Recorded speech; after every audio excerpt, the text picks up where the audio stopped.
গল্পের নাম অপরাহ্নে উপসংহার, কলমে তনিমা খান। গল্পের সপ্তম পর্ব।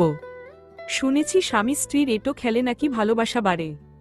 আমাদের মধ্যে এটা বড্ড কমতি রয়েছে, তাই এটা একটা ভালো উপায় ভালোবাসা বাড়ানোর জন্য। তপবনের ঠোঁটের কোনো উপহাসের হাসি। রূপকথা কপাল কুঁচকে এক পলক দেখল লোকটাকে। হুটহাট অন্যরকম লাগে লোকটাকে, কিন্তু কখনোই খারাপ লাগেনি। দীর্ঘশ্বাস ফেলে রূপকথা সামনে তাকায়। তপবন আইসক্রিম শেষ করে রূপকথার সিটবেল্ট বেঁধে দিয়ে গাড়ি স্টার্ট দেয়। পিচের রাস্তা দাপিয়ে বেরানো অডি কারটি আজ যেন তার চালকের উদাসীনতায় নিজেও উদাসীন হয়ে পড়েছে। নিম্ন গতিতে চলমান গাড়িটির ভেতরে থাকা মানবী একদম নিশ্চুপ, নীরব। ইমরোজের কাঁধে মাথা রেখে শুয়ে আছে মৌনতা। দৈহিক যন্ত্রণা, অভ্যন্তরীণ যন্ত্রণার কাছে হার মানা নুয়ে পড়া দেহ তার। আর ইমরোজ, তার চেহারায় ঘোরাফেরা করছে মনমরা ভাব। কোনো কিছু নিয়ে গভীর চিন্তায় মগ্ন সে। ডাক্তার রিপোর্ট কবে দেবে? মৌনতার প্রশ্নে ইমরোজ হতচকিত স্টিয়ারিংয়ের হাতটি আরও জোরদার করল। মৌনতার দিকে এক পলক তাকিয়ে শুধায়, কি বলেছ? ডাক্তার রিপোর্ট কবে দেবে? মৌনতা পুনরায় বলল। ইমরোজ গাড়ির গতি বাড়িয়ে দিয়ে বলে, জানি না, ডাক্তার তো বললেও সময় লাগবে। স্বামীর নম্রভাবে মৌনতার বড্ড সুখ অনুভব হল। সে বদ্ধ নেত্র খুলে আবদার করে বলে, ছোট ভাইজানের কাছে একটা চকলেট থাকে, সেটা অনেক মজা। ভেতরে চেরি ফল আর বেরি থাকে। নাইল আর আমার ওটা খুব পছন্দ। আপনি একটু ছোট ভাইজানকে বলে ওগুলো বেশি করে আনিয়ে দেবেন। এরোজ। ইমরোজ কপাল কুঁচকে ঘাড় কাত করে তাকায় মৌনতার দিকে। মৌনতা তার কাঁধ থেকে মাথা তুলে হাসি মুখে মাথা নাড়ে। ইমরোজ সামনের দিকে দৃষ্টিপাত করে বলে, ওকে টাকা দিলই তো ও এনে দেয়, আমার বলার কি প্রয়োজন? মৌনতা সরব চঞ্চল কণ্ঠে বলল, না দেয় না। আমি অনেকবার রোজকে দিয়ে টাকা পাঠিয়েছিলাম। সে টাকা তো নেয় না, আর চকলেট কোত্থেকে আনে সেটাও বলে না। এনে দিতে বললেও দেয় না। রোজ রোজ তার কাছে গিয়ে হাত পাততে বিরক্ত লাগে না? ওই চকলেট খেতেই বা হবে কেন? নাইল হলে বুঝতাম, কিন্তু তুমি বুড়ি একটা মহিলা, চকলেটের জন্য এমন হাহুতাশ করছো কেন? ইমরোজ কপাল কুঁচকে বলল, চেহারায় তার বিরক্তি ভাব। আমি বুড়ি? মৌনতা চোখমুখ কুঁচকে শুধায়। ইমরোজ তাকায় ভঙ্গুর, অনুজ্জ্বল বিতৃষ্ণা ভরা মুখটির দিকে। মৃদু হেসে শান্ত স্বরে বলল, ইউ আর নাও 30। বুড়ি হয়ে গিয়েছ তুমি। এর জন্যই এখন আর আমাকে ভালো লাগে না, তাই না? মৌনতা ম্লান হেসে শুধায়। ইমরোজ মৃদু থমকাল, দৃষ্টি অস্থির। মৌনতা ইদানিং প্রায়শই এমন কথা বলে, তবে কি ও কিছু সন্দেহ করছে? কেমন ঘেমে উঠল ইমরোজ। মৌনতা যদি সৃজার ব্যাপারে কিছু জেনে যায় তবে সেটা তার জন্য বিপদ। পুরো পরিবার সহ প্রপার্টি তার হাতের বাইরে হয়ে যাবে। না, এমনটা হতে দেয়া যাবে না। সবকিছু স্মুথলি হ্যান্ডেল করতে হবে। সে চঞ্চল কণ্ঠে বলল, ভালো লাগা বা না লাগায় কিছু কি যায় আসে? তুমি আমার স্ত্রী, এটাই তো একমাত্র সত্য, তাই না? তার মানে ভালো লাগে না, তাই তো? স্ত্রী বলে বাধ্য হয়ে বয়ে চলছেন? কথা পেঁচানো কেউ তোমার থেকে শিখুক। সবসময় এমন টপিকে কেন কথা বলো? একটু সুন্দর কিছু বলা যায় না? আমার জীবনে সুন্দর বলে কিছুই নেই, তাই মুখেও সুন্দর কিছু আসে না। মৌনতা ম্লান হেসে বলল। ইমরোজ ফোঁস করে নিঃশ্বাস ত্যাগ করে বলে, চকলেটে ছিলে সেখানেই থাকো। এরোজকে বলবো, দেখি তোমার মাতাল বখাটে দেবর শোনে কিনা। মৌনতা সিটে মাথা এলোয়ে দিয়ে উদাসীন কণ্ঠে বলে, একটা মানুষ এতটা বিগড়ে যায় কিভাবে? আপনারা তার বড় ভাই শুরু থেকেই যদি বিষয়টাকে গুরুত্ব সহকারে নিতেন, তবে লোকটা এতটা উচ্ছন্নে যেতে পারত না। ওটা ছোট থেকেই রগততারা, রাগী, কারোর কথা শোনে না, ভাইজান ছাড়া। কিন্তু ভাইজানই শুরু থেকে ওকে সিম্প্যাথি দেখিয়ে আসছে, যার ফল আজ তারা ভুগছে, সাথে আমরাও। ইমরোজ রাগ ঝেড়ে বলল। বাকি পথটুকু মৌনতা নীরব রইল। কেননা মুখ খুললেই তো বেরিয়ে আসে অভিযোগ, প্রশ্ন, যেগুলো লোকটা কত সুন্দর করে এড়িয়ে যায়। কিন্তু ইমরোজের মস্তিষ্কে ঘুরপাক খাচ্ছে অন্য এক বিষয়ে। সে তেরোছা চোখে দেখে একবার মৌনতাকে। তার দেখা মৌনতা আর এই মৌনতার মাঝে বিস্তর ফারাক। মানুষ হিসেবে নয়, চেহারা দিয়ে। আগের মৌনতা উজ্জ্বল ছিল, উজ্জ্বল বর্ণের, ডাগর ডাগর চোখ, আকর্ষণীয় এক নারী, চেহারায় মলিনতার ছাপ ছিল না। কিন্তু এই মৌনতা, এটা যেন ঠিক চর্মের প্রলেপনে ঢাকা এক কঙ্কাল। নেই কোনো সৌন্দর্য। মৌনতাকে বাড়িতে ড্রপ করে ইমরোজ অফিসের উদ্দেশ্যে রওনা হয়। রূপকথাকে বাড়িতে দিয়ে তপবন ও কিছুক্ষণ আগেই অফিসের উদ্দেশ্যে বেরিয়েছে। রূপকথা বাড়িতে ফিরে পেয়েছে এক থমথমে পরিবেশ। বসার ঘরে তখন শাশুড়ি জবা আর মাজেদা চাচিকে গালমন্দ করছিল। তাকে দেখেও না দেখার ভান করে জবা আর মাজেদার উপর রাগ ঝেড়েছে নির্জনা বেগম।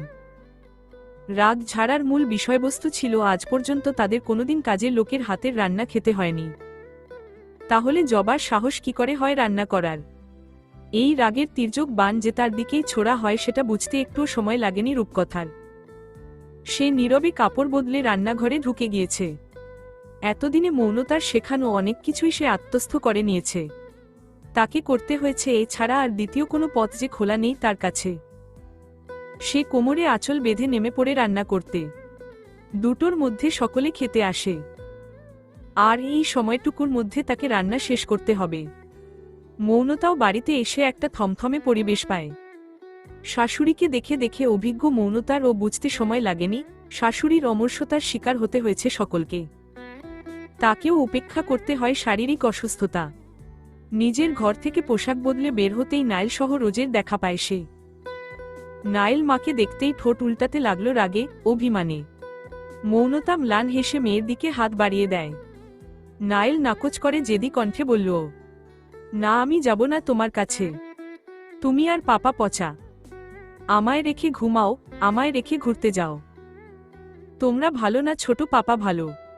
সে আমায় আদর করে ঘুম পাড়ায়, বাহিরেও ঘুরতে নিয়ে গিয়েছিল। রোজ আদুরে স্পর্শে নাইলের গাল টিপে মৌনতাকে বলল, মৌন বউ। নাইল দুদিনেই ছোট ভাইজানের ফ্যান হয়ে গিয়েছে। সে কি আর বোঝে মায়ের বাধ্যবাধকতা? তার তো শুধু সবার থেকে আদর আর ভালোবাসা চাই।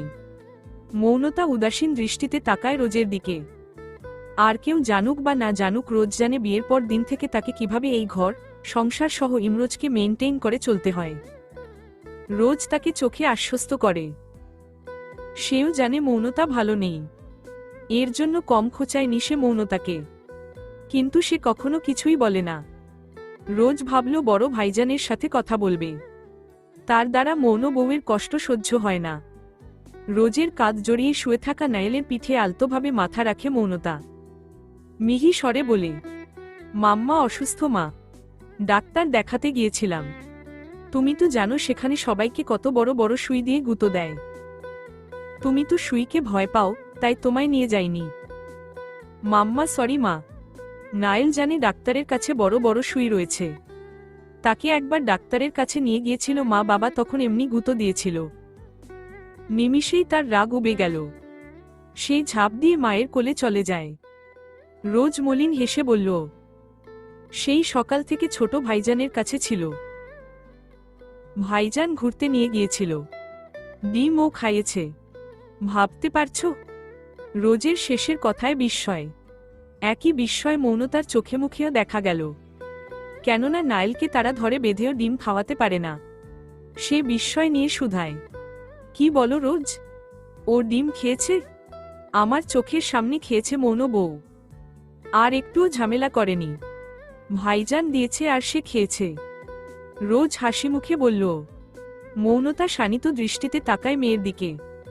থমথমে মুখে বলে, মা আহ্লাদ দেই দেখে মায়ের সাথে দুষ্টুমি বেশি করো? নাইল জবাব দেয় না, সে ছোট ছোট চোখে তাকায় মায়ের দিকে।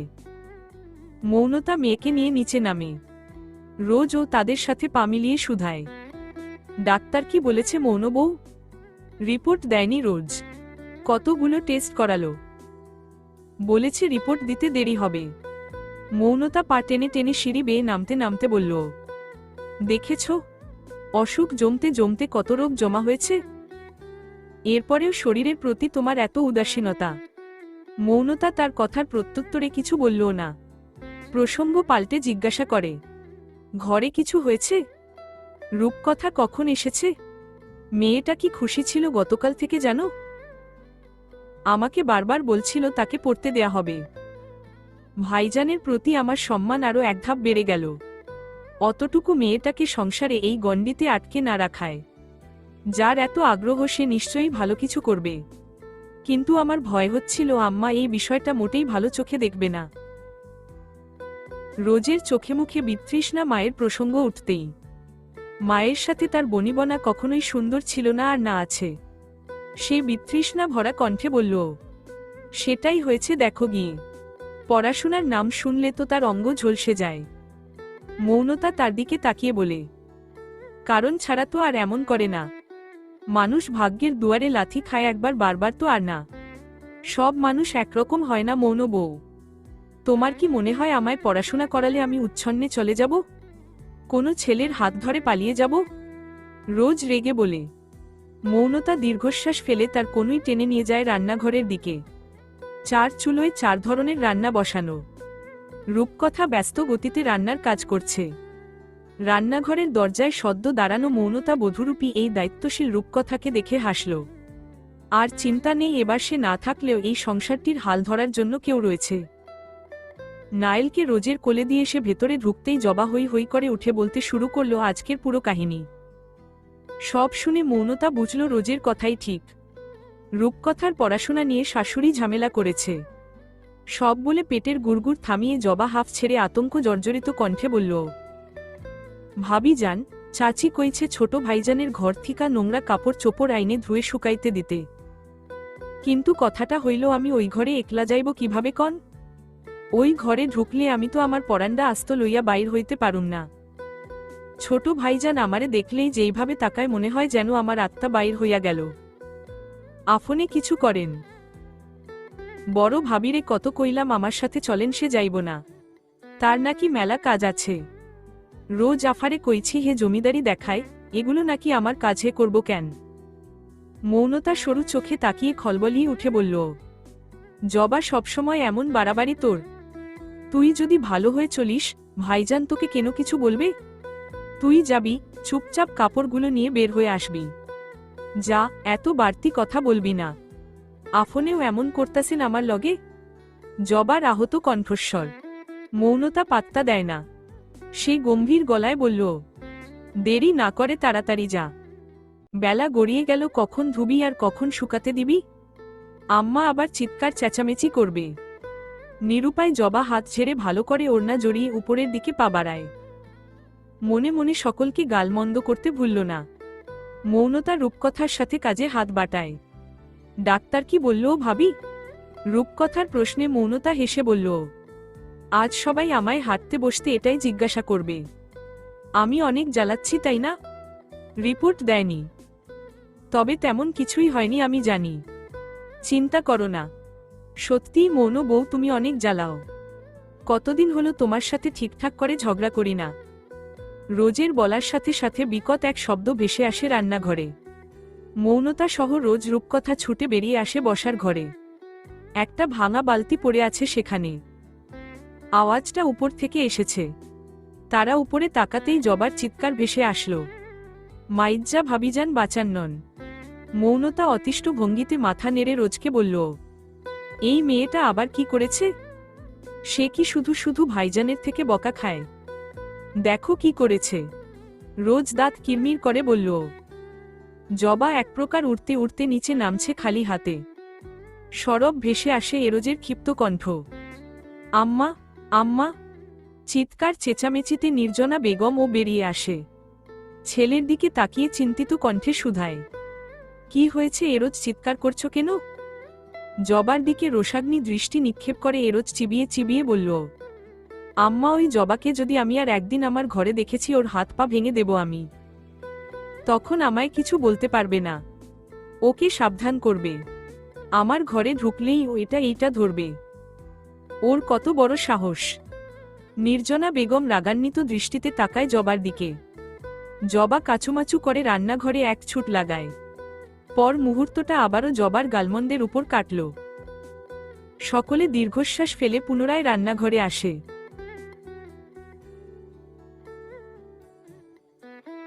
ভাঙা বালতি গুছিয়ে জবা রান্নাঘরে আসতেই রোজ, মৌনতা, রূপকথা আর মাজেদা ঘিরে ধরল তাকে। কি করেছিস জবা, সত্যি করে বলবি? মৌনতা গমগমে স্বরে বলল। জবার কাচুমাচু ভাব উবে যায়। সে প্রফুল্ল চিত্তে হেসে অতিরঞ্জিত কণ্ঠে বলল, আইজ কিন্তু রিস্ক হুদাহুদি নেই নাই ভাবিজান। আইজকা নিজের পরাণ বাজি রাইখা আমি এমন জিনিস উদ্ধার করছি যা দিয়া আমরা ছোট ভাইজানের এই সন্ন্যাসী রূপের রহস্য ভেদ করতে পারুম। সহসা সকলের মুখ থেকে রাগী রাগী ভাব সরে যায়। ভর করে আগ্রহ। রোজ আর মাজেদা চাচি ফিসফিস করে জিজ্ঞাসা করে, এই কি উদ্বার করেছ? আজ যদি কোনো ফালতু জিনিস নিয়ে ভাব দেখিয়েছ না? তবে খবর আছে।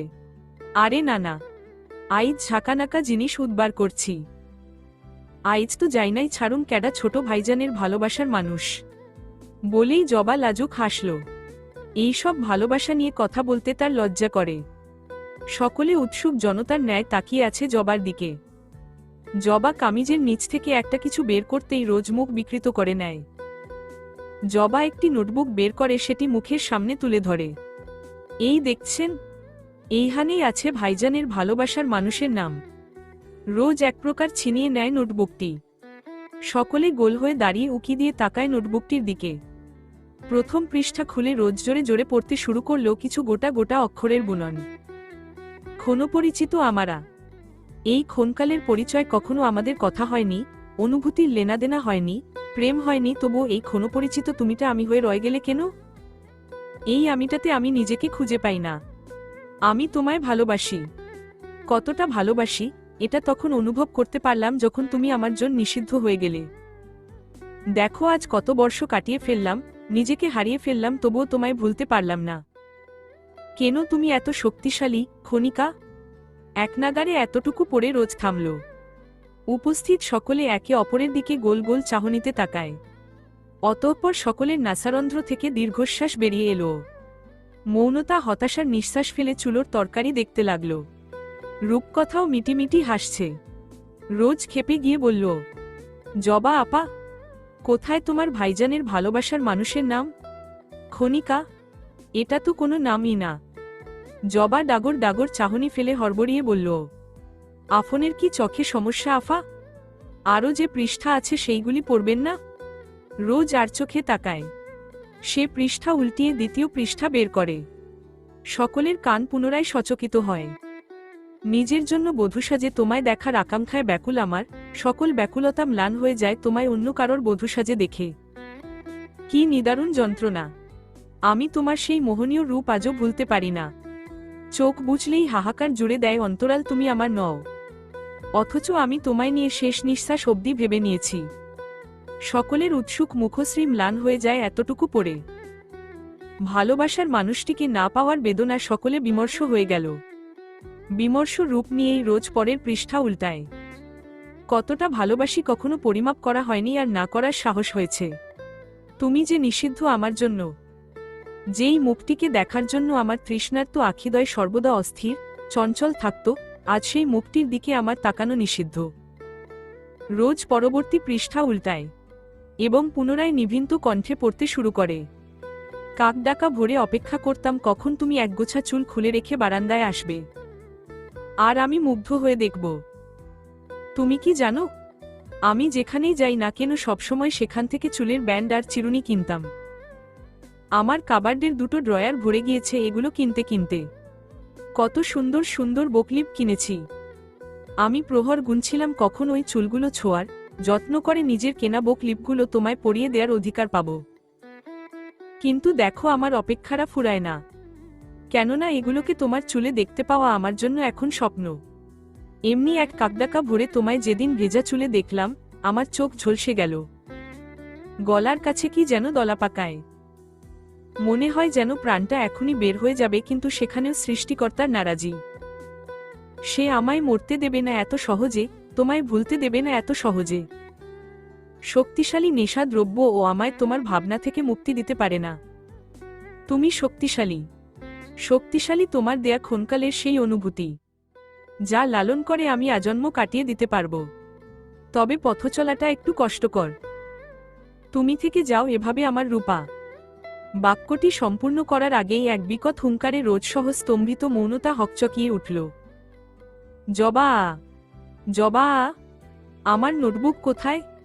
বিশ্বাস কর, ওটা যদি না পাই আর যদি কোনোক্রমে তোর কাছে পাই, তবে আমি তোর হাত দুটো আজ কেটে ফেলব।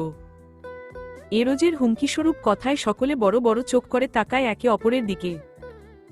রোজ সহ জবা, মাজেদা আচমকাই চেঁচিয়ে উঠে নোটবুক ছেড়ে ছুঁড়ে এক দৌড় লাগায় উল্টো দিকে। রান্নাঘরের অপর দরজা দিয়ে পালিয়ে যাওয়া সকলের গমনের পথের দিকে মৌনতা আর রূপকথা ফ্যালফ্যাল করে তাকিয়ে রইল। মৌনতা তখনও থমকে আছে। অন্তঃস্থল কেমন অস্থির হয়ে পড়েছে অসংলগ্ন এক কথা মাথায় আসতেই। সাথেই মস্তিষ্কে আবছা কিছু স্মৃতিরা উজ্জীবিত হতে লাগল। রোজের অসম্পূর্ণ বাক্যের শেষের নামটি কি ছিল? এমনি এক পরিচিত ডাক যে জিহ্বায় জেকে বসেছে। রোজ কি রূপাঞ্জেল বলতে চেয়েছিল? এই কি সেই রূপাঞ্জেল? না না, সে বেশি ভাবছে। সে হাঁটু গেড়ে বসে নোটবুকটা তুলতে গেলেই কেউ ক্ষিপ্র গতিতে এসে সেটি ছিনিয়ে নিল। মৌনতা চকিতে তাকায় এরোজের জ্বলন্ত আখিদ্বয়ের দিকে। এরোজ চোখে চোখ রেখে ক্ষিপ্ত কণ্ঠে বলে, অন্যের জিনিস না বলে স্পর্শ করা বেয়াদবি। এরপর থেকে আমি যেন কাউকে আমার ঘরে না দেখি। বলেই সে গটগট করে বেরিয়ে গেল রান্নাঘর থেকে। মৌনতা তখনও হতবাক হয়ে বসে রইল। বলার সুযোগই পেল না তার এমন বেয়াদবি করার জন্য বয়ে গিয়েছে। শীতল সমীরণে দোদুল্যমান ললাট ঢেকে রাখা রুক্ষ শুষ্ক লালচে চুলগুলো। পেয়ারা গাছটির সাথে গা ঠেকিয়ে দাঁড়িয়ে থাকা শুকতারা মলিন মুখে কাঁধ গলিয়ে সামনে পোড় চুলগুলোতে আঙুল প্যাঁচাচ্ছে। নাসারন্ধ্রে তখন ফুরফুর করে প্রবেশ করছে ইলিশ মাছ ভাজার সুঘ্রাণ। কথায় আছে ঘ্রাণে অর্ধভোজন। শুকতারাও ঠিক সেটাই করছে। ইলিশ মাছ ঠিক কবে খেয়েছিল তার মনে নেই। মাঝে মধ্যে খুব ইচ্ছে হয় একটু চেখে দেখার, তবে সেটা যেন তাদের জন্য বিলাসিতা। অভ্যন্তরীণ ইচ্ছারা আরও তীব্রতর হতে নিলেই শুকতারা দ্রুত কদমে ঘরে চলে যায়। এখানে হরহামেশাই এমন সুস্বাদু খাবারের ঘ্রাণ ভেসে বেড়ায়। নীলিমা মাত্রই কচুর লতি কেটে উঠল। শুকতারা মন্থর গতিতে গিয়ে মায়ের পাশে বসে। মসুর ডাল ধুতে ধুতে নীলিমা তাকায় মেয়ের শুকনো মুখের দিকে। নম্র স্বরে জিজ্ঞাসা করে, কি হলো? মুখটি এমন শুকনো কেন? শুকতারা মায়ের প্রশ্নটি এড়িয়ে জিজ্ঞেস করে, কি রান্না করছো? ডাল আর কচুর লতি চচ্চড়ি করব। তোর তো খেতে ভালো লাগে এটা। না, ভালো লাগে না। আগে ভালো লাগতো, কিন্তু এক সপ্তাহ যাবৎ এটা খেতে খেতে আর ভালো লাগছে না। শুকতারার বিলম্বহীন স্বগক্তিতে নীলিমা ম্লান হাসল। আশ্বাস দিয়ে বলে, আজ একটু কষ্ট করে এটা দিয়ে খা। কাল আমি নাকি দিয়ে বাজার করাবো। মাছও আনাবো, ঠিক আছে? মাছের কথা শুনতেই শুকতারার মুখশ্রী চকচক করে উঠল। সে আবদার করে বলে, আম্মা, ইলিশ মাছ আনাবে? ইলিশ মাছের নাম শুনতেই নীলিমার মুখশ্রী ঠিক একই হারে বিবর্ণ হয়ে গেল যতটা উজ্জ্বল মুখশ্রী এই মুহূর্তে শুকতারার। সে নিভু স্বরে বলে ওঠে, ইলিশ মাছ? সে তো অনেক দাম রে মা। অত টাকা তো মায়ের কাছে নেই। বরাবরের মতোই শুকতারার জীবনে আর মুখে উজ্জ্বলতা বেশিক্ষণ স্থায়ী হল না। সে লাঠি দিয়ে মেঝে খোঁচাতে খোঁচাতে বলল, ওহ। নীলিমা আঁচলে হাত মুছে মেয়েকে কাছে টানে। শুকতারা লেপ্টে যায় মায়ের বুকে। নীলিমা মেয়ের চুলগুলো গুছিয়ে দিতে দিতে বলল, মন খারাপ করিস না মা, এখন তো ভালো কাজ পাচ্ছি। টাকা জমিয়ে সামনের মাসে তোকে ইলিশ মাছ এনে খাওয়াবো। ডিমওয়ালা। শুকতারা ম্লান হেসে মাথা দোলায়। সে জানে এগুলো মায়ের মিথ্যা আশ্বাস। ছোটবেলা থেকে এমন কত শুনেছে। মা মেয়ের আলাপনের মাঝেই কেউ হাঁক ছেড়ে ডাকে নীলিমাকে। শিকদার বাড়ির ড্রিভারের আওয়াজে নীলিমা মাথায় কাপড় টেনে বের হয়। বরকতকে দাঁড়িয়ে থাকতে দেখে শুধায়, জি, ডেকেছেন? বরকত মাথা দুলিয়ে বলে, হ চাচি। এই ব্যাগগুলা রাইখেন ভেতরে। অনেকগুলা ব্যাগ। বরকত সহ আরেকজন লোক 4টা বাজার ভরতি ব্যাগ নীলিমার চৌকাঠে রাখল। নীলিমা অবুঝপানে সবকিছু অবলোকন করে জিজ্ঞাসা করে, এগুলো কি? এখানে কেন রাখছেন? বরকত উচ্চস্বরে চেঁচিয়ে কথা বলার মানুষ। সে নিজ স্বভাব অনুযায়ী হাত নেড়ে বলল, আমি কিছু জানি না। এই নেন তপবন ভাইজান কথা কইব। যা কওয়ার তারে কন। নীলিমা জোরতা নিয়ে ফোনটি হাতে নেয়। ফোনটি কানে ঠেকাতেই ভেসে আসে নম্র কণ্ঠে সালাম। নীলিমা সালামের উত্তর দেয়। তপবন গলা খাকারি দিয়ে জিজ্ঞেস করে, কেমন আছেন? শুকতারা কেমন আছে? জি, শুকতারা ভালো আছে। কিন্তু এগুলো কি? না মানে বরকত এগুলো। নীলিমার পুরো বাক্য সম্পূর্ণ করতে না দিয়েই তপবন ব্যগ্র কণ্ঠে বলল, ওগুলো শুকতারার জন্য আমি পাঠিয়েছি। আশা করি এখানে আপনি কোনো বাধা দেবেন না। শুকতারা আমার ছোট বোনের মতো। আমি ওকে ভালোবেসে অবশ্যই কিছু দিতে পারি। আমি চাই না আপনি আমাদের ভাই বোনের মাঝে আসুন। এটা আমার অনুরোধ। নীলিমা বিলম্বহীন অকম্পিত স্বরে বলে, এগুলো করে আপনি আমায় ঋণী করছেন। আমাদের আর কোনো প্রকার সাহায্যের প্রয়োজন নেই। আমার মেয়েটা আপনার কাছে সুরক্ষিত আছে, ভালো আছে, এতটুকুই আমার জন্য যথেষ্ট। তপবন নিঃশব্দে চাপা নিঃশ্বাস ফেলল। ভরাট কণ্ঠে বলল, আমি কোনো সাহায্য করছি না। যেভাবেই হোক না কেন, আপনারা আমার আরেকটি পরিবার। আগেও যা করতে চেয়েছি তা আমার পরিবার ভেবেই। কিন্তু আপনি সাহায্য ভেবে সেটা ফিরিয়ে দিয়েছেন। আমি সম্মান করি আপনার আত্মসম্মান বোধকে, কিন্তু তাই বলে আপনি আমাদের ভাই বোনের মাঝে আসতে পারেন না। শুকতারা আমার স্ত্রীর বোন ও আমার পরিবারের আরেকটি অংশ। ওর পাশে আমি সবসময় সবভাবে থাকব, তাতে আপনি বাধা দিতে পারেন না। নীলিমা কিছু বলতে গিয়েও বলতে পারল না। ভাই বোন? ভাই বোনের মাঝে ঢোকার সাধ্য তার নেই। নীলিমা দীর্ঘশ্বাস ফেলে পাঠানো জিনিসগুলো গ্রহণ করে। স্বল্প ফোনালাপের সমাপ্তি ঘটে শুকতারার সাথে তপবনের মিষ্টি কথোপকথনের মাধ্যমে। যতক্ষণ কথা বলেছে ততক্ষণ শুধু বলেছে বেশি বেশি খাওয়া দাওয়া করতে হবে, আর কিছু লাগলে ভাইজানকে যেন নির্ভয় বলে। সর্বশেষে এটাও বলেছে তাকে শীঘ্রই তার বুবুর কাছে বেড়াতে নিয়ে আসবে। শুকতারার বেশ লাগে বুবুর জামাইকে। বরকত চলে যেতেই নীলিমা ব্যাগগুলো খুলে দেখে, এবং খুলতেই সে অবাক হয়ে গেল বিশালাকৃতির এক ইলিশ মাছ দেখে। শুকতারা তো আশ্চর্যান্বিত হয়ে চিৎকারই করে উঠেছে। খুশিতে আত্মহারা হয়ে চেঁচিয়ে উঠে বলে, ও আম্মা, কত বড় ইলিশ মাছ! আচমকা ম্যাজিকের ন্যায় পূরণ হয়ে যাওয়া স্বপ্নের আনন্দে খেয়েই হারা শুকতারার দিকে অনিমেষ তাকিয়ে রইল নীলিমা। বক্ষস্থলে জমে থাকা ক্লেশ, যন্ত্রণা, অসহায়ত্বরা বাড়তে লাগল। তার মেয়ে দুটোর জীবন তো এমন হওয়ার কথা ছিল না। কেন সে একজন অসহায় মা? একটু ইলিশ মাছ আজ তার মেয়েটার জন্য স্বপ্ন। একজন মানুষের অনুপস্থিতিতে জীবনটা কেন এত কঠিন হয়ে দাঁড়ালো? কেন? নিজের সর্বোচ্চ দিয়ে তাকে ভরসা করেছিল বলে কি সেই ভরসা ভাঙতে হবে? কি হতো তার করা অন্ধের মতো বিশ্বাসের মর্যাদা রক্ষা করলে? নাকি মানুষটার সাথে কোনো বিপদ ঘটে গিয়েছে? আদৌ কি বেঁচে আছে? থাকলে তো একবার তাদের খোঁজ নিত। কতস্ত জবাববিহীন প্রশ্ন চলে নীলিমার মনে। শুকতারা প্রফুল্ল চিত্তে একে একে সব বাজার বের করতে লাগল। যত বের করে ততই অবাক হয়ে যায় শুকতারা। গরুর মাংস, মুরগির, কবুতর, ডিম, গলদা চিংড়ি, দুটো বড় বড় ইলিশ মাছ, রুই মাছ, সবজি, ফল, নুডলস সহ আরও অনেক পুষ্টিকর খাবার। এই বয়সী বাচ্চা মেয়েদের হুটহাট কত কিছু খেতে ইচ্ছে হয়, তবে শুকতারার জন্য এগুলো বিলাসিতা ছিল। কিন্তু আজ চোখের সামনে হরলিক্স, আইসক্রিম, চকলেট, বিস্কুট, চানাচুর, মিষ্টি সহ আরও অনেক ধরনের বাজে খাবার দেখে শুকতারা আনন্দে রীতিমতো হুঁশ জ্ঞান হারিয়ে ফেলল। সে চোখ বড় বড় করে তাকায় মায়ের দিকে। অবিশ্বাস্য কণ্ঠে শুধায়, আম্মা, এইসব আমাদের? তুমি আবার ফেরত দিয়ে দেবে না তো? একটু ভালো খাবারের জন্য মেয়ের আহাজারি দেখে নীলিমা আর পারে না নিজের চোখের পানি ধরে রাখতে। বিনা অনুমতিতে সেগুলো গড়িয়ে পড়তে লাগল। সে ঘন ঘন মাথা নেড়ে বলল, না, ফেরত দেব না। এগুলো সব তোর, যত ইচ্ছে তত খাবি। শুকতারার ঝিমিয়ে পড়া আনন্দরা আবারও উজ্জীবিত হয়ে যায়।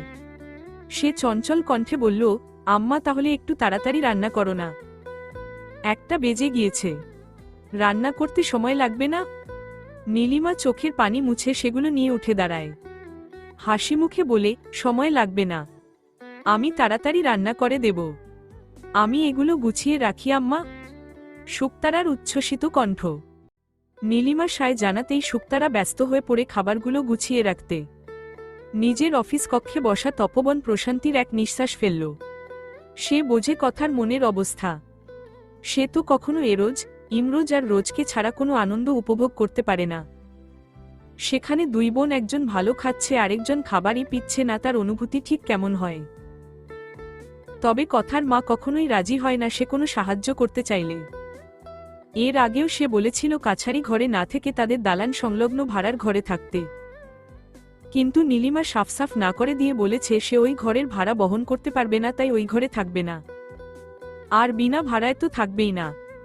নয়তো তপবন কখনো তাকে কাছারি ঘরে থাকতে দিতে রাজি ছিল না। কাছারি ঘর পরিষ্কার করার জন্য ও মানুষ পাঠিয়েছিল, কিন্তু তাকেও ফিরিয়ে দেয় সে ভেবেছিল আজও রাজি হবে না এগুলো নিতে। আজকের গুরুত্বপূর্ণ দুটো কাজ সম্পন্ন করতে পেরে তপবন ফুরফুরে মেজাজে সামনে রাখা ফাইলটি নিয়ে কামরা থেকে বের হয়। ইমরোজ মাত্রই নিজের অফিস রুমে ঢুকল। তার পিছু পিছু সৃজাও ঢুকল। শানিত দৃষ্টিতে তাকিয়ে শুধায়, কি হলো ইমরোজ সাহেব, খুশির খবর আছে নাকি? ইমরোজ চকিতে পিছু ফিরে তাকায়। নিজ চিন্তায় এতটাই বিভোর ছিল যে সে খেয়াল করেনি সৃজাকে। সে ভ্রু কুঁচকে শুধায়, কিসের খুশির খবর? সৃজা চোয়াল শক্ত করে শুধায়, আবার বাবা হওয়ার সুখবর। বাবা হচ্ছেন নাকি? স্ত্রীকে নিয়ে হাসপাতালে এক দুপুর কাটিয়ে এলো যে। ইমরোজ কপাল কুঁচকে বিরক্তি নিয়ে বলল, শাট আপ সৃজা, হাসপাতালে গেলেই কি এমন কিছু? আর তোমার মনে হয় আমি এই মুহূর্তে এমন কিছু প্ল্যান করব? সেটাও আবার মৌনতা?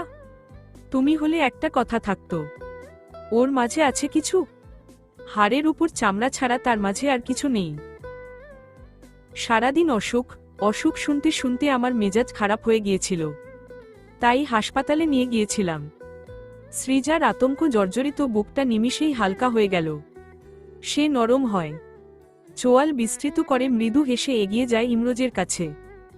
চেয়ারে বসা ইমরোজের পাশে দাঁড়িয়ে চুলের ভাঁজে হাত গলিয়ে দিয়ে নম্র কণ্ঠে শুধায়, ডাক্তার কি বলেছে? ডাক্তার কিছু বলেনি, এটাই তো আমায় চিন্তায় ফেলছে। ইমরোজ চিন্তিত কণ্ঠে বলল। সৃজার নম্র দৃষ্টি মুহূর্তেই জ্বলে উঠল ইমরোজের মাঝে মৌনতার জন্য চিন্তা দেখে। তবুও নিজেকে যথাসাধ্য শান্ত করে বলল, এত চিন্তার কিছু নেই ইমরোজ। ডাক্তার কিছু তো বলেছে, সেটা বলো। কিছুই বলেনি। রাজ্যের টেস্ট দিয়েছে, যেগুলোর রিপোর্ট দিতেও সময় লাগবে। ওহ, দেখবে কিছুই হয়নি, চিন্তা করো না। এসব ডাক্তাররা টাকা খাওয়ার জন্য হাবিজাবি টেস্ট দিয়ে রাখে। তোমার উচিত হয়নি এত টাকা খরচ করা এইসব ফালতু ডাক্তারের পেছনে। সুজার কথায় ইমরোজ জবাব দিল না। সৃজা ইমরোজকে পর্যবেক্ষণ করতে করতেই খানিক ঘনিষ্ঠ হল। ইমরোজের কোলে বসে গলা জড়িয়ে ধরে জিজ্ঞেস করে, সুপ্তির ব্যাপারে কথা বলেছিলে? এরোজ রাজি হয়েছে সুপ্তিকে দেখতে যেতে। নারী সুবাসে নিমগ্ন ইমরোজ অনাগ্রহে বলল। সৃজার মুখশ্রী চকচক করে উঠল। সে উৎসুক কণ্ঠে শুধায়, আর ইউ সিরিয়াস? এরোজ রাজি হয়েছে? হবে না আবার? ভাইজান আর আব্বুর কাছে বলেছি, তারা মতো দিয়েছে। আর যেখানে ভাইজান মতো দিয়েছে সেখানে এরোজ না করার দুঃসাহস দেখাতে পারবে না। সৃজা উৎফুল্ল হয়ে বলল, ওহ ইমরোজ, আমি খুব খুশি। ভাবো তো আমরা দুই বোন, তোমরা দুই ভাই একই বাড়িতে থাকব, কত আনন্দ হবে, তাই না? ইমরোজ ছোট্ট করে জবাব দেয়। স্বভাবতই নিষিদ্ধ জিনিস মানুষকে আকর্ষণ করে বেশি, তেমনি নিষিদ্ধ আকর্ষণীয় নারী বদন আর সুবাস ইমরোজকে প্রভোগ করছে। পুরুষালী স্পর্শে নারীরা লজ্জাবতী গাছের ন্যায় নুয়ে পড়ে, এটা যেন বিরল সুজার জন্য। সে নির্লিপ্ততা চিত্তে উপভোগ করছে ইমরোজের স্পর্শ। সে নিজ ভাবনায় স্থির থাকে। আবেদনময় কণ্ঠে কিছু বলার জন্য উদ্যত হলেই কারোর পায়ের আওয়াজে তাকে দ্রুত সরে যেতে হয় ইমরোজের থেকে। সে তড়িঘড়ি করে নিজের পোশাক ঠিক করে। ততক্ষণে বিনা অনুমতিতে তপবন কামরার দরজা খুলে প্রবেশ করে। প্রবেশ করতেই তার মধ্যে কিছুটা বিরক্তি সৃষ্টি হল সৃজাকে দেখে। এই দৃশ্য তাকে প্রায়শই দেখতে হয়, মূলত বিরক্তিটা এর জন্যই। বড় ভাইজানকে দেখে ইমরোজ সোজা হয়ে বসে। বড় ভাইজান কখনো নক করে কক্ষে ঢোকে না, এটা তার কাছে চরম বিরক্তিকর একটা ব্যাপার। কিন্তু কিছু বলতেও পারে না, বড় ভাই বলে। সৃজা বিনম্র কণ্ঠে তপবনকে বলে, আসসালামু আলাইকুম স্যার। তপবন সালামের জবাব দিয়ে গম্ভীর গলায় বলে, মিস সৃজা, আপনার কি কোনো কাজ নেই? আপনি এখানে কি করছেন? সৃজা হাস্যোজ্জ্বল কণ্ঠে বলল, স্যার, আমি কাজ করছিলাম, কিন্তু স্যারের কাছে কিছু দরকারে এসেছি। আর আমরা তো শীঘ্রই আত্মীয় হতে যাচ্ছি, তাই সেই বিষয়েও একটু আলাপ করছিলাম। হতে যাচ্ছি, হইনি এখনো। ব্যক্তিগত বিষয় নিয়ে অফিসে আলোচনা করে ওয়ার্কিং আওয়ার নষ্ট করা আমার পছন্দ নয়। আর আপনি তো সেটাই বেশি করছেন। আপনাকে বেশিরভাগ সময় এখানে সেখানে ঘুরতে দেখা যায়। আপনি কি ভুলে যাচ্ছেন যে আপনি একজন আর্কিটেক্ট, কোনো মডেলিং না? সৃজার মুখশ্রী লাল হয়ে উঠল অপমানে। সে থমথমে মুখে বলল, স্যার, আমি কাজের উদ্দেশ্যে ইমরোজ স্যারের কাছে এসেছি।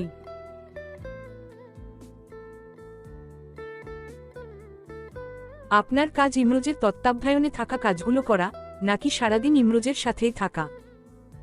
আমি কি কিছু ভুল বললাম মিস সৃজা? আমি খুব কম সময়েই আপনাকে আপনার ডেস্কে দেখি। সবাই যেখানে কাজ করে হাঁফিয়ে উঠছে, সেখানে আপনি গায়ে বাতাস লাগিয়ে ঘুরছেন। অথচ মাস শেষে বেতনটা তো আপনি সমপরিমাণই পাচ্ছেন। এতে করে তো তাদের সাথে অন্যায় হয়ে যায়, তাই না? তপবন গম্ভীর গলায় বলল, ভাইজান, আপনি ওকে এভাবে জেরা করছেন কেন? ও কাজ ছাড়া কখনো আসে না এখানে, আর আমিই এখন ওকে ডেকেছি। ইমরোজ ব্যগ্র কণ্ঠে বলল, চোখে মুখে তার মৃদু ক্ষোভের আভাস। আজ এত বছর হয়ে গেল, এখনো তাকে সব বিষয় নিয়ে কৈফিয়ত দিতে হয়।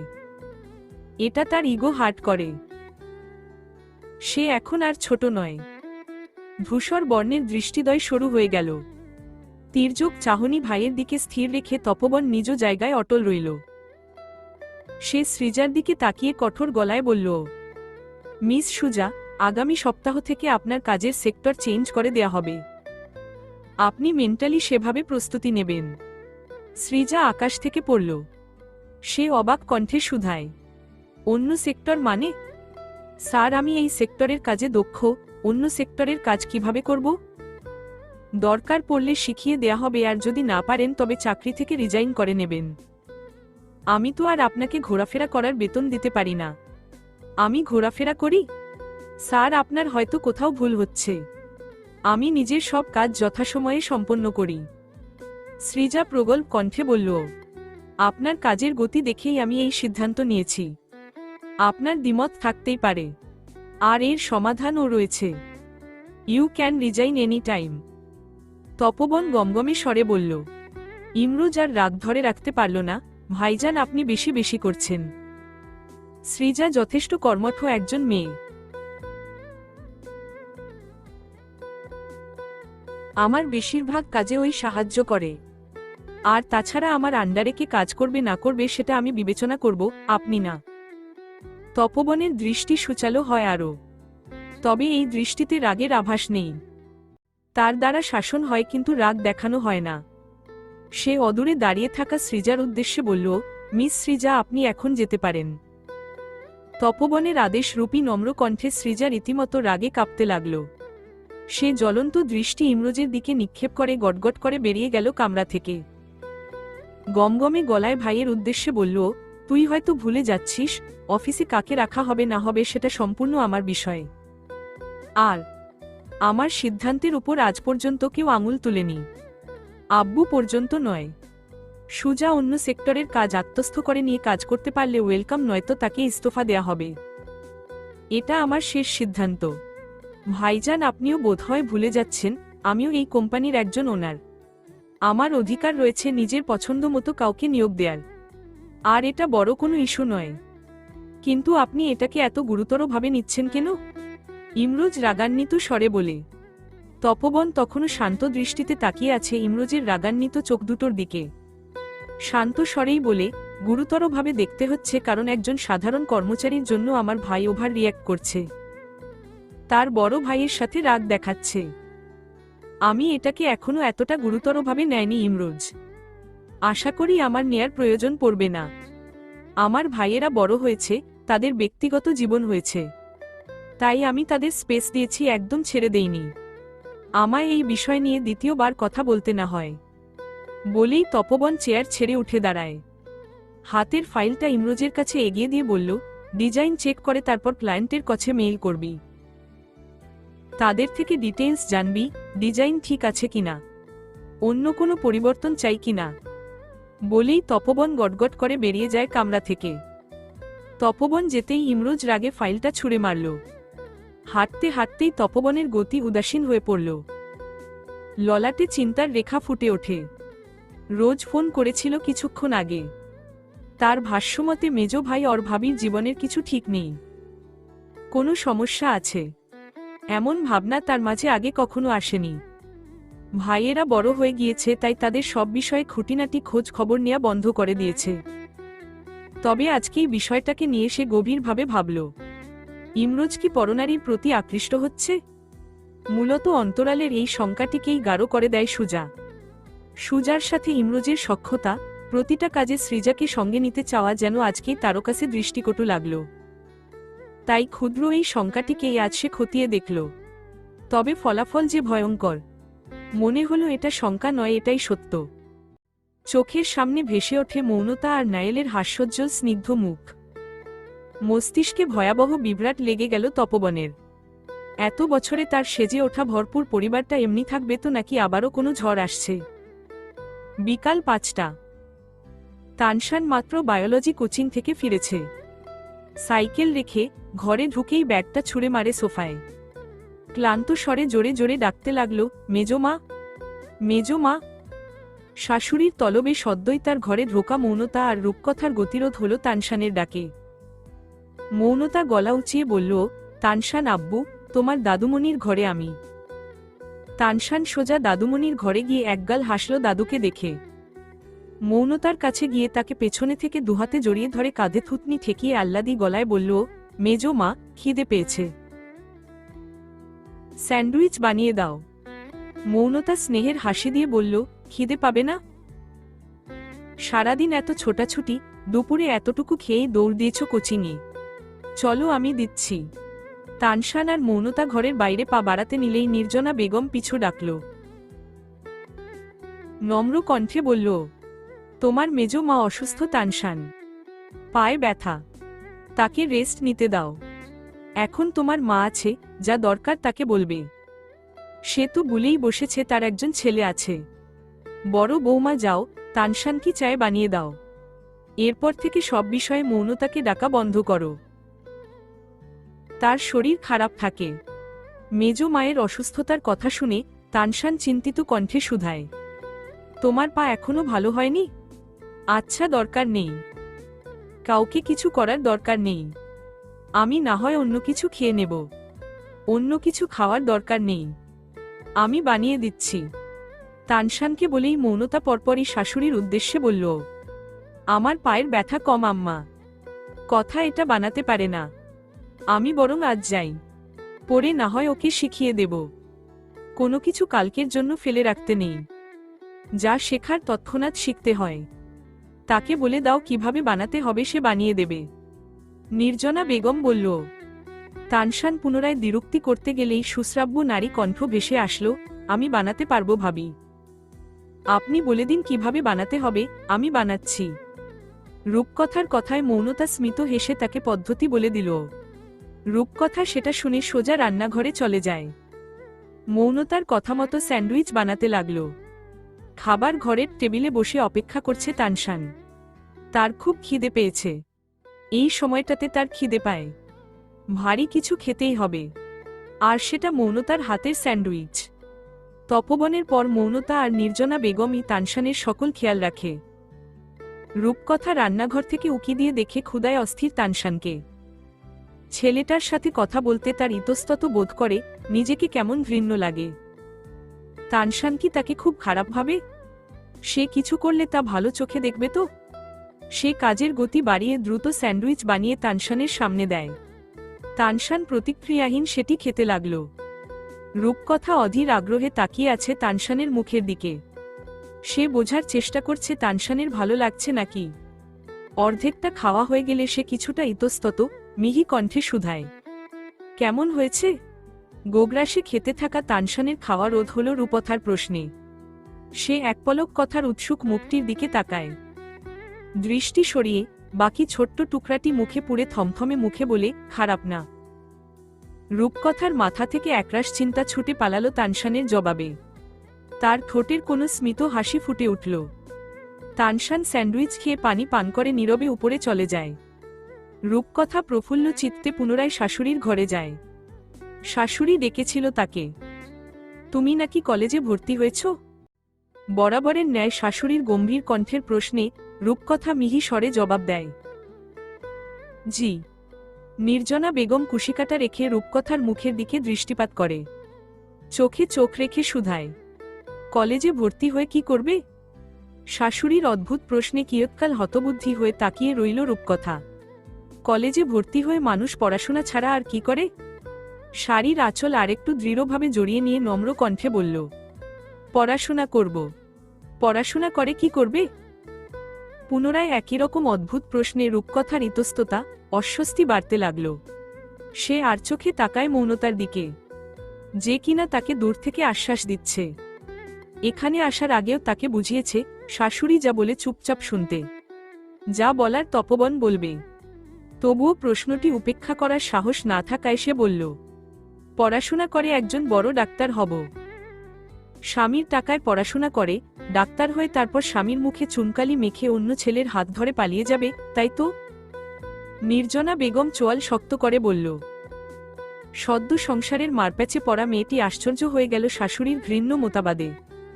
সে কিয়ৎকাল নির্বাক, নির্নিমেষ প্রতিক্রিয়াহীন দৃষ্টিতে তাকিয়ে রইল শাশুড়ির দিকে। অবুঝ কণ্ঠে শুধায়, এগুলো কি বলছেন? ঠিকই বলছি। স্বামী বয়স্ক বলেই তো তোমার এত অনীহা সংসারের প্রতি, তপবনের প্রতি। তাই সংসারের গণ্ডি থেকে বের হওয়ার জন্য এই ফন্দি করেছ। স্বামীর টাকায় পড়বে, ভালো খাবে, তারপর কোনো যুবক ছেলের হাত ধরে পালিয়ে যাবে। এটাই তোমার পরিকল্পনা, তাই না? নির্জনা বেগম রাগান্বিত স্বরে বলল। বৈবাহিক জীবনে পা দেওয়ার পর থেকে অনেক অভিজ্ঞতা অর্জন করেছে রূপকথা, কিন্তু এখন পর্যন্ত এমন ঘৃণ্য কিছুর মুখোমুখি হতে হয়নি। সে মেনে নিতে পারল না শাশুড়ির কথাটি। সে এমন ঘৃণ্য চিন্তাধারা লালন করে না, আর না এমন ঘৃণ্য কাজ করার রুচি তার মধ্যে রয়েছে। যেভাবেই হোক না কেন সে এখন বিবাহিত, কারোর স্ত্রী। এটাই সত্য, আর সে এই সত্য মনে প্রাণে মেনে চলে। এই জীবনে আর কোনো পুরুষ মানুষের সান্নিধ্য লাভের আকাঙ্ক্ষা সে রাখে না।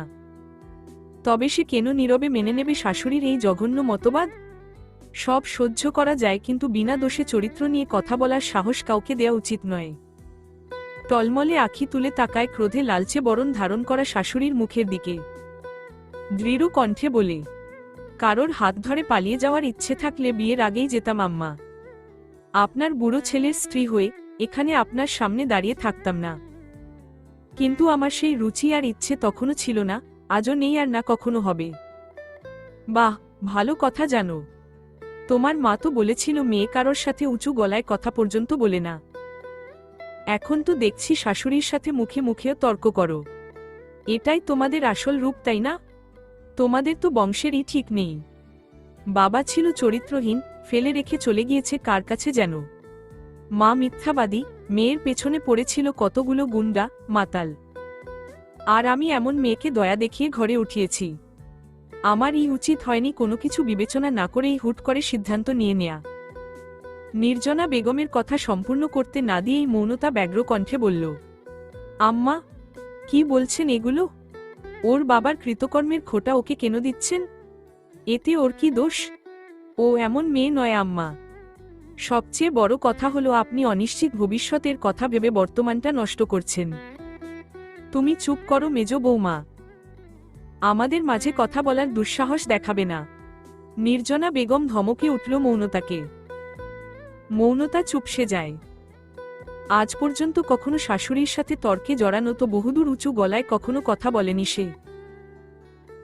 নির্জনা বেগম পরপরই রূপকথার দিকে তাকিয়ে বলে, আজকে তপবন আসলে তাকে বলবে, তুমি পড়াশোনা করতে চাও না। যেই মেয়ের বংশেরই ঠিক নেই সেই মেয়েকে কলেজে পড়ানো মানে নিজ হাতে আমাদের বংশের নাম লাঞ্ছিত করা। রূপকথার মুখশ্রী বিবর্ণ হয়ে গেল। আজ তাকে গণ্য করা হচ্ছে তার পারিবারিক অবস্থান, বাবা মায়ের কৃতকর্মের দ্বারা। যেই কৃতকর্ম তার বাপ মা করেইনি, তার ভার কেন কেউ দেবে তাদের মাথার উপর? তারা তো জানে না তাদের বাবা কোথায় আছে, আদৌ কি বেঁচে আছে কিনা। তাহলে কেন তাকে একজন চরিত্রহীন ব্যক্তির মেয়ে বলবে? সে দ্রুত গড়িয়ে পড়া অশ্রুগুলো মুছে নিয়ে থমথমে মুখে বলল, আম্মা, আমার কোনো ভুল থাকলে কিংবা আমার কাজে আপনি অসন্তুষ্ট হলে সোজাসুজি আমায় যা বলার বলবেন। দরকার পড়লে বকা দেবেন, কিন্তু দয়া করে আমার মা বাবাকে নিয়ে কোনোরূপ মন্তব্য করবেন না। আর আমার পড়াশোনার বিষয়টা আপনার ছেলে নিশ্চিত করেছে, তাই তাকেই এই কথাগুলো বলবেন। তাকে বলবেন যে আমার মতো মেয়েকে পড়াশোনা করালে আপনার এই উঁচু বংশকে লাঞ্ছিত হতে হবে। বাকিটা সে যে সিদ্ধান্ত নেবে আমি রাজি আছি তাতে। আসছি। অকম্পিত দৃঢ় কণ্ঠে কথাগুলো বলেই রূপকথা জোর কদমে ঘর থেকে বেরিয়ে যায়। নির্জনা বেগম রাগে গজগজ করতে লাগল। তপবনকে এগুলো বলে বোঝাতে পারলে তো হতেই, সে তো আরও উল্টা খেপে যাবে তার উপর। অনিশ্চিত অন্ধকার ভবিষ্যতের চিন্তায় বিভোর নির্জনার মুখশ্রী বিবর্ণ হতে লাগল। তার ছেলেদের জীবনগুলো সবসময় গোছানো থাকবে তো, যেমনটা সে চায়। মৌনতা শাশুড়ির কাছে এগিয়ে আসে, আলতো স্পর্শে তার হাত আঁকড়ে ধরে বলে, আম্মা এমন করছেন কেন? রূপথাকে এই কয়দিনে আমি বেশ চিনেছি। আপনার পছন্দে কখনো খুঁত থাকতে পারে না। রূপকথার জন্য তানশান আর ভাইজানই সবকিছু, এটা ও মনে প্রাণে মানে। আপনি শুধু শুধু চিন্তা করছেন। নির্জনা বেগম হাত ঝাড়া দিয়ে মৌনতার হাত সরিয়ে দেয়, তেজি গলায় বলে, না আমি শুধু শুধু চিন্তা করছি না। এমনি হয় প্রতিবার, স্বামী সংসার তার কাছে সবকিছু বলে বলে সেও একদিন সকলকে মিথ্যা প্রমাণ করে চলে গিয়েছিল। রেখে গিয়েছিল 3টা ছোট্ট ছোট্ট অবুঝ শিশুকে। আমি দেখেছি তাদের মায়ের জন্য তরপাতে। একটা হাসিখুশি পরিবারকে ছিন্ন ভিন্ন হয়ে যেতে দেখতে বুকটা ছিঁড়ে যায় বৌমা। তপবন এমনিতেই জীবনে 2-2বার ধাক্কা খেয়েছে, এখন আর তার মাঝে জীবন নিয়ে কোনো আকাঙ্ক্ষা আহ্লাদ নেই। ভেবেছিলাম কম বয়সী মেয়ে জীবনে আসলে জীবনটা একটু রঙিন হবে, কিন্তু দেখো সেই তো আবারও নিজে যেচে বিপদ ডাকছে সে। আমার কথা কেউ কখনো শোনে না। আমি কারোর খারাপ চাই বলো? আমি শুধু চাই যে কোনো পরিস্থিতিতে আমার ছেলে মেয়েগুলো যেন ভালো থাকুক, তাদের জীবনে কোনো কষ্ট না থাকুক। মৌনতা ম্লান হেসে পুনরায় শাশুড়ির হাত আঁকড়ে ধরল, মিহি স্বরে বলল, আমি জানি তো আপনি সব আপনার সন্তানদের ভালোর জন্য করেন, কিন্তু তাই বলে অনিশ্চিত কোনো ভাবনার জন্য আপনি এক নির্দোষ মানুষকে দোষী সাব্যস্ত করতে পারেন না। রূপকথার উপর ভরসা রাখুন আম্মা, পরিস্থিতি ওকে যথেষ্ট পরিপক্ক করে তুলেছে। দেখবেন ও পড়াশোনা সামলে ঠিক ভাইজান আর তানশানের ও খেয়াল রাখতে পারবে। এমনটা যেন হয় মেজ বৌমাট। আমি ওদের আর কোনো কষ্টে দেখতে পারবো না। আমার ছেলেদের জীবন এত এলোমেলো কেন বলতে পারো? নির্জনা বেগম উদাসীন কণ্ঠে বলে। মৌনতার ও মুখশ্রী মলিন হয়ে গেল। লোকে তো শুধু চাকচিক্য আর সমাজের অবস্থান দেখে, কিন্তু অভ্যন্তরীণ এই হৃদয়ভাঙা গল্পগুলো কি কেউ জানে? কেউ কি জানে এই দামি শাড়ি, গহনা, কৃত্রিম হাসির আড়ালে চাপা পড়ে যাওয়া অন্তরে কত ক্লেশ? শ্বশুরবাড়িতে একটা মেয়েকে তার বাবা মায়ের কৃতকর্মের খোঁটা দেয়া হয়, এমনি এক ধারণা মনে গেঁথে নিয়েছে রূপকথা। অন্তরালে বাবার প্রতি আকাশসম অভিমান দৃঢ়তর হতে লাগল। অশ্রুসিক্ত নয়নে স্থির দৃষ্টিতে তাকিয়ে আছে টেবিলের উপর সাজিয়ে রাখা বইগুলোর দিকে। সে হাত বাড়িয়ে ছুঁয়ে ছুঁয়ে দেখে বইগুলো। আজ একবারের জন্য ও বইয়ের ধারে কাছে আসতে পারেনি। মন ভালো করার আর কোনো উপায় খুঁজে না পাওয়ায় সে ছুটে যায় বিছানা সংলগ্ন ছোট কাবার্ডের উপর রাখা স্মার্টফোনটির কাছে। এটা আজ কিনে দিয়েছে তপবন। সে ফোন ঘেঁটে মাকে ফোন দেয়। তপবন ফোনের সকল সেটিংস করে রেখেছে। ফোনটির সাথে সাথে রিসিভ হয়, ভেসে আসে আনন্দমুখর এক কণ্ঠ, বুবু, আজ আমি ইলিশ মাছ দিয়ে ভাত খেয়েছি। কি যে মজা! তাতে বড় বড় ডিম ছিল। রূপকথা হকচকালো শুকতারার আনন্দমুখর কণ্ঠে। ইলিশ মাছের কথা শুনে অবাক হলো বেশ। ইলিশ মাছ যে তাদের জন্য স্বপ্ন। সে অবাকের সুরে শুধায়, ইলিশ মাছ মা এনেছে? শুকতারা ছটফটিয়ে বলে, না, মা আনেনি, দুলাভাই এনেছে বুবু। শুধু কি ইলিশ মাছ, আরও কত কিছু। শুকতারা একে একে সব বলল। আর যত সময় গড়ায় রূপকথা অবাক হয়, বিমুগ্ধ হয় তপবন নামক ব্যক্তির প্রতি।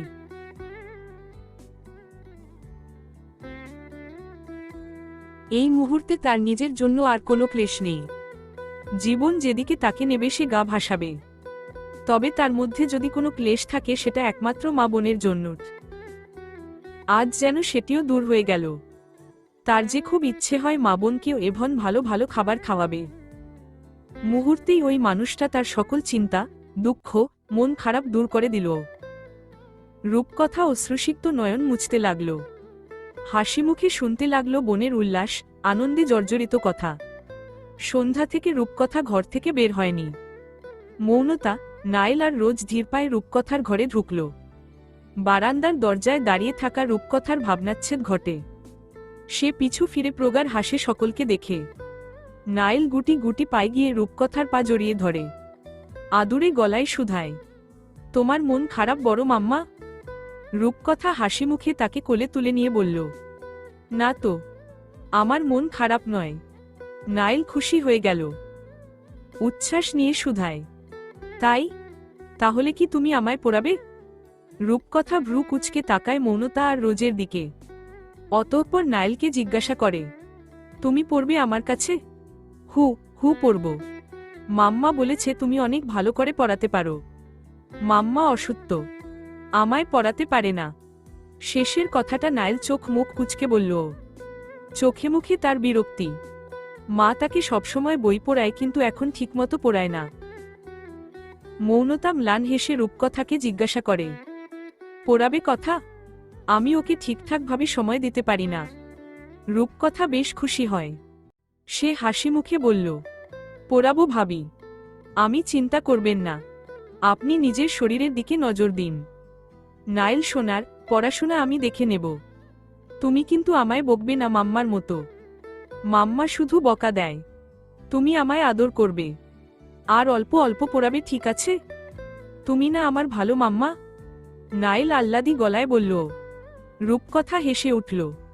মৌনতা নাকের পাটা ফুলায়। রোজ বলে, দেখো মৌন বউ, তোমার মেয়ে তোমার থেকেও এক ধাপ এগিয়ে। বুড়ি আগেই তার টিচারকে পটিয়ে নিচ্ছে। মৌনতা রূপকথার হাত আঁকড়ে ধরে মিহি স্বরে বলে, আম্মা অন্য চিন্তাধারার মানুষ কথা। তার কাছে স্বামী, সংসার, সন্তান ব্যতীত সবকিছু অহেতুক লাগে। এই যে রোজ ও তার এই চিন্তাধারার ভুক্তভোগী। তার কথায় কষ্ট পেও না। সে যাই বলুক না কেন, ভাইজান তো তোমার সাথে রয়েছে। তোমার পড়াশোনা কখনো বন্ধ হবে না। রূপকথা ম্লান হেসে বলল, আমি কষ্ট পাইনি ভাবি। আমার ভাগ্যে যা আছে তা হবে। এটা নিয়ে চিন্তা নেই আমার। ভাগ্যের উপর ভরসা করলে হবে? নিজের কোনো ইচ্ছা নেই? রোজের প্রশ্নে রূপকথা মলিন কণ্ঠে বলল, নিজের ইচ্ছে তো কত কিছু ছিল, কিন্তু দেখো আমি ভাগ্যের জোরে কোথায় আছি। তবে কি দরকার মনে বাড়তি আকাঙ্ক্ষা লালন করার? রোজ ম্লান হেসে জিজ্ঞাসা করে, এই বিয়ে নিয়ে তোমার মনে অনেক অভিযোগ, তাই না? থাকার কথা ছিল, কিন্তু কেন যেন নেই। তোমরা বসো, দাঁড়িয়ে আছো কেন? রূপকথা ব্যস্ত কণ্ঠে বলল। চারজনে মিলে বেশ কিছুক্ষণ আড্ডা দিল। পড়াশোনার মধ্যে তানশানের সবচেয়ে প্রিয় কিছু হলো ম্যাথ করা। কঠিন থেকে কঠিন ম্যাথ সলভ করা তার কাছে চ্যালেঞ্জের মতো মনে হয়। প্রতিবার ম্যাথ অলিম্পিয়াডে সে পুরস্কার জিতে। ক্লাসে কেউ তার সাথে ম্যাথে পেরে ওঠে না। সে একবার ম্যাথ করতে বসলে তাকে সহজে কোনো কিছু ধ্যানচ্যুত করতে পারে না। তবে আজ ম্যাথ ও তানশানকে ধ্যানমগ্ন করতে পারছে না। মস্তিষ্কে দাপিয়ে বেড়াচ্ছে সকালের সেই দৃশ্য। মায়ের জায়গা অন্য কাউকে দিয়ে দিলেও মায়ের ব্যবহৃত জিনিসগুলো অন্য কাউকে পড়তে দেখার দৃশ্য তার কাছে যন্ত্রণাদায়ক লাগছে। সে আপ্রাণ চেষ্টা করছে বিষয়টাকে স্বাভাবিকভাবে নেয়ার, কিন্তু পারছে না। আজ পুরোটা দিন মস্তিষ্কে প্রদাহ সৃষ্টি করেছে এই একটা বিষয়। আর নিতে পারল না তানশান। চেয়ার ছেড়ে উঠে দ্রুত বাবাকে ফোন করে। নতুন প্রজেক্ট বাস্তবায়নে তপবন ব্যস্ত সময় পার করছে। রাত তখন ৮টা। অফিসের সহকর্মীদের সাথে মিটিংয়ে ছিল তপবন। প্রজেক্টরে তখন দণ্ডায়মান সুউচ্চ এক দালানের কাঠামো। সেটাই বুঝিয়ে দিচ্ছিল। টেবিলে রাখা ফোনটি ভাইব্রেট করতেই স্ক্রিনে ৪ বছরের বাচ্চা তানশানের ছবিটি ভেসে উঠল। একগাল হেসে তাকিয়ে আছে তার দিকে। ছেলের এই ছবিটি তার খুব প্রিয়। লালচে নাক, গাল, লালচে ঠোঁট, সব আদুরে। অনাদরে কাজকে পাশে রেখে সে সকলকে দুঃখিত বলে কামরা থেকে বেরিয়ে আসে।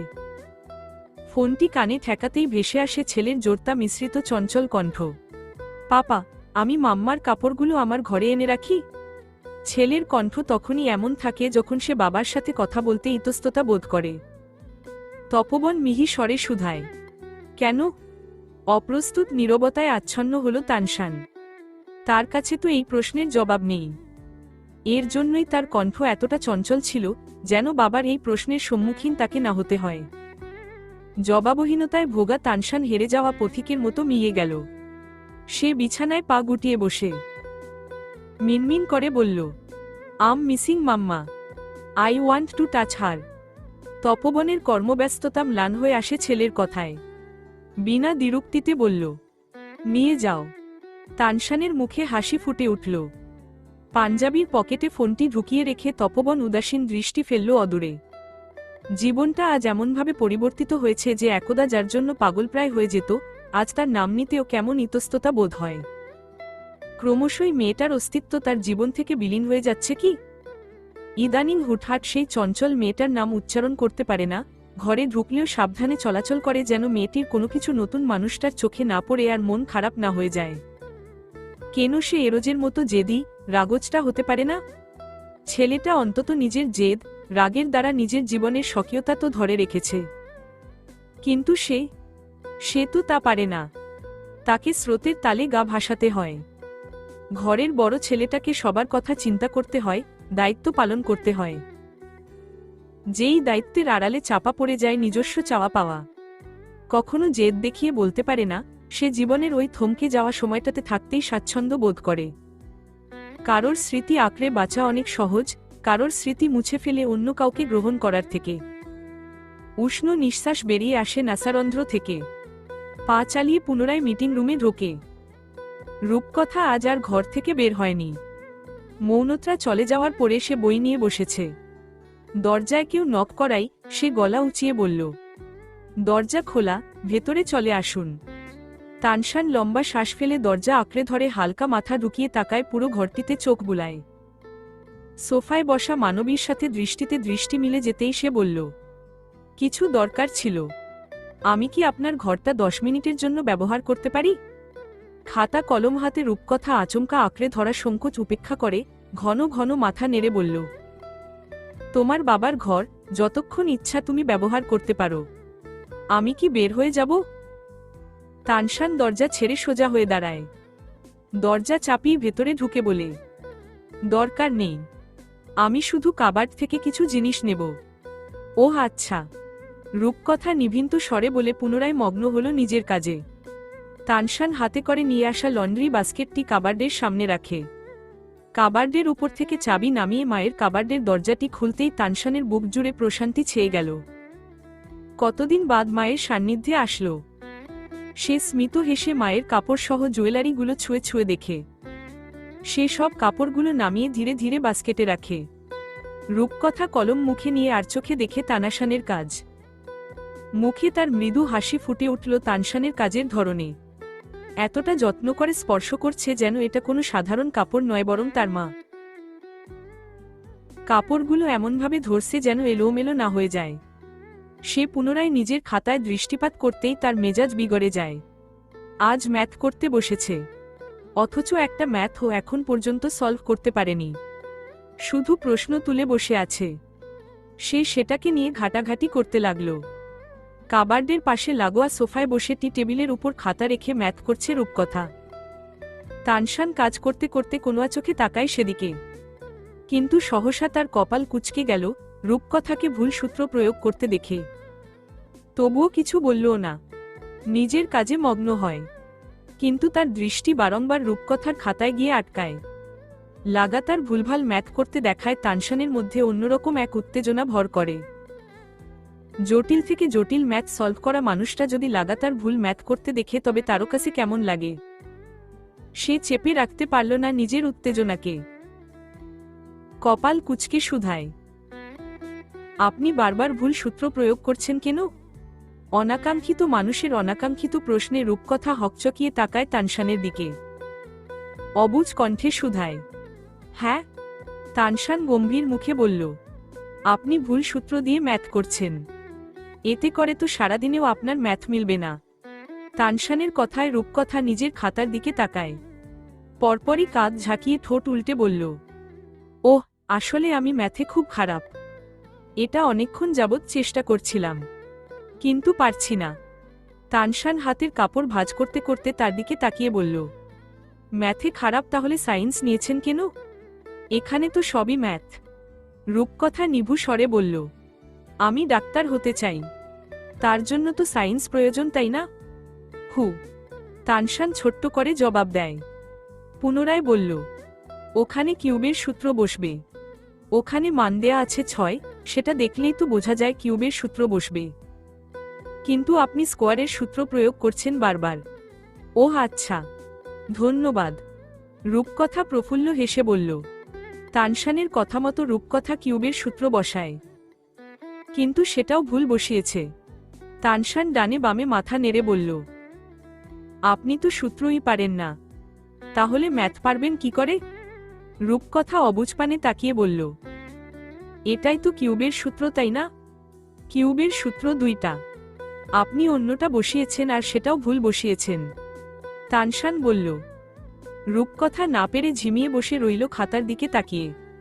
তানশান আর চোখে তাকে দেখে হাতের কাপড়টা রেখে বলল, দিন, আমি সূত্র বসিয়ে দিচ্ছি। রূপকথার চোখ চকচক করে উঠল। সে খাতাটি বাড়িয়ে দিল তানশানের দিকে। তানশান সেটি নিয়ে টি টেবিলে রেখে মিনিটের মাঝেই সূত্র বসিয়ে মান বসিয়ে দিয়ে উত্তর নামিয়ে দিল। সেটা দেখে রূপকথার চোখে মুখে উজ্জ্বলতা বৃদ্ধি পায়। সে আগ্রহী কণ্ঠে শুধায়, তুমি কি ম্যাথ খুব ভালো পারো? এটা তো সলভ করে দিল, তার মানে আর ম্যাথগুলোও পারো, তাই না? আমায় একটু করে দেবে? আমি অঙ্ক মোটেই পারি না। সূত্র ও কখনো মুখস্থ থাকে না। তানশান তার দিকে তাকিয়ে শুধায়, কেন, আপনার টিচাররা আপনাকে শেখায়নি? কলেজের টিচাররা শিখিয়েছে, কিন্তু খুব অল্প কিছু, 1-2 সূত্র শেখায় অঙ্ক করার সময়।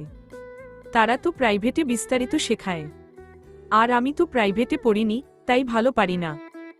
রূপকথা স্মিত হেসে বলল। সরব তানশানের কানে ভাসে বাবার বলা একটি কথা, তার জন্য কারোর জীবন সুন্দর হয়ে যাবে। হুট করেই তার মাঝে অজানা নম্রতা এসে হানা দেয়। সে খাতার দিকে তাকিয়ে নম্র কণ্ঠে বলল, আমি আপনার স্ট্যান্ডার্ডের ম্যাথ পারি না, আমি এখনো এই পর্যন্ত করিনি, কিন্তু তুমি যে এটা করে দিল। রূপকথার প্রশ্নে তানশানের কপাল কুঁচকে যায়। সে কপাল কুঁচকে বলে, আপনি তো প্রশ্নও ঠিক করে পড়েন না। এটা তো এতটুকু না, একা বিশাল একটা প্রমাণ। এটা তো শুরুর ছোট্ট একটা অংশ, যেটা আমার বেসিকের মধ্যে পড়েছে, তাই পেরেছি।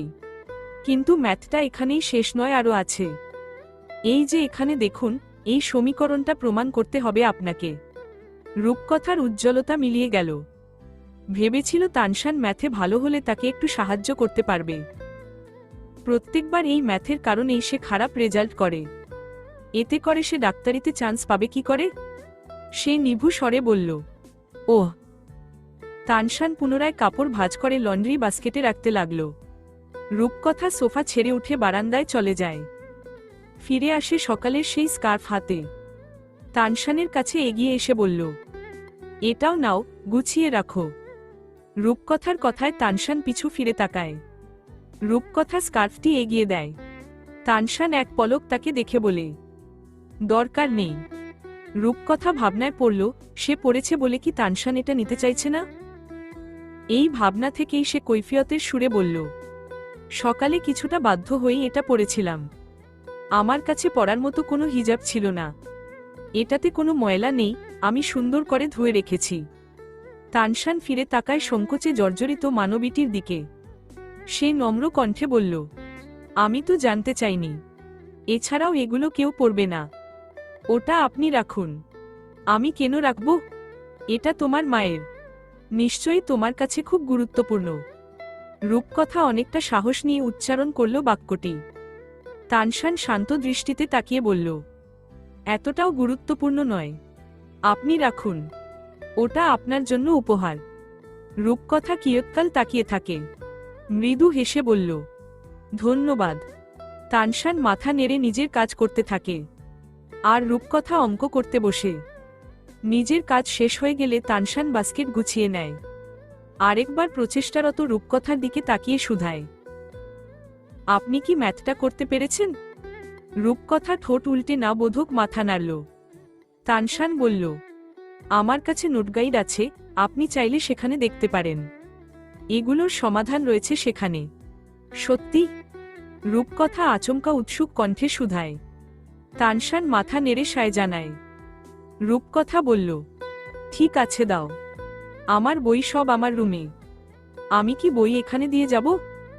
সমস্যা নেই, আমি আসছি তোমার সাথে। চলো, এমনিতেও বাস্কেটটা অনেক ভারী, তুমি একা নিতে পারবে না। বলেই রূপকথা এগিয়ে এসে বাস্কেটের এক পাশ আঁকড়ে ধরে। তানশান দেখল অত্যাধিক পরিমাণে সহজ এক সত্তাকে। সে বিনা দ্বিরুক্তিতে হাঁটতে শুরু করে।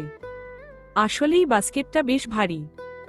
নিজের ঘরে এসে তানশান সেলফ থেকে হায়ার ম্যাথ নোট গাইড বের করে আনে। রূপকথাকে দিয়ে বলল, এই নিন। রূপকথা সেটি নেড়েচেড়ে দেখে জিজ্ঞেস করে, তুমি তো 10ম শ্রেণীতে পড়ো, এটা তো দ্বাদশ শ্রেণীর, তোমার কাছে এগুলো কেন? আমি এগুলোও পড়ি।